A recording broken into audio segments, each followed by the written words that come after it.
As we approach the Easter season, it's important to remember the sacrifice made by Jesus. Many Eastern European families even incorporate that remembrance into their food. Here's Bishop Kulick in the kitchen.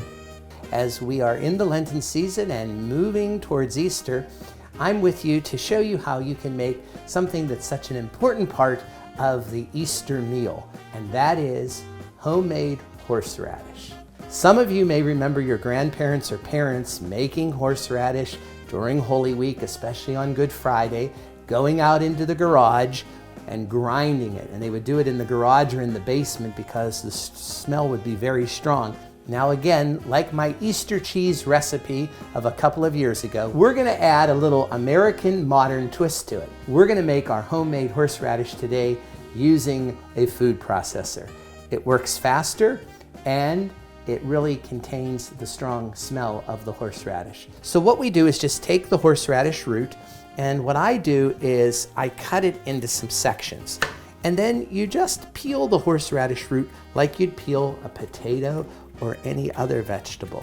Once you've gotten your root nicely peeled, what I do is I'll slice the root, then cutting it into cubes. I have here approximately 2 cups. So what I do is I'm going to take my 2 cups of horseradish and just place it into the food processor. And along with that, 1 cup of white distilled vinegar. And then I'm going to add approximately a tablespoon of salt. You know, the great symbolism of horseradish is it represents the bitter herbs, and it reminds the people of the bitterness of sin. And as Christians, we see that in the symbolism of the horseradish, the bitterness of sin is overcome by the death and resurrection of Jesus. So as we both enjoy the taste and the flavor of the horseradish, it's also powerfully symbolic of this time of the Church's liturgical year that Christ, by his death and resurrection, overcame the bitterness of sin and death and has given us the gift of eternal life. Another important way of making horseradish at Easter for the springtime is also to do beet horseradish. What we'll do is we'll add a 1/2 cup of beets, then mix that.